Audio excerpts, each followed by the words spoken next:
గుండెల్లో గాయమేదో చల్లంగా మానిపోయే మాయ చేసే అమాయే ప్రేమాయే. ఎంత గాయమైనా గాని నా మేనికేమి కాదు, పువ్వు సోకి నీ సోకు కందేనే. వెలికి రాని వెళ్ళి ప్రేమ కన్నీటి ధారలోన కరుగుతున్నది. నాదు శోకమాపలేక నీ గుండె బాధ పడితే తాళనన్నది. మనుషులెరుగలేరు మామూలు ప్రేమ కాదు, అగ్ని కంటే స్వచ్ఛమైనది. మమకారమే ఈ లాలి పాటగా రాసేది హృదయమా.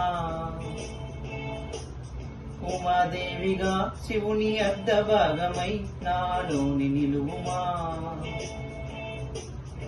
శుభలాలి లాలి జోలాలి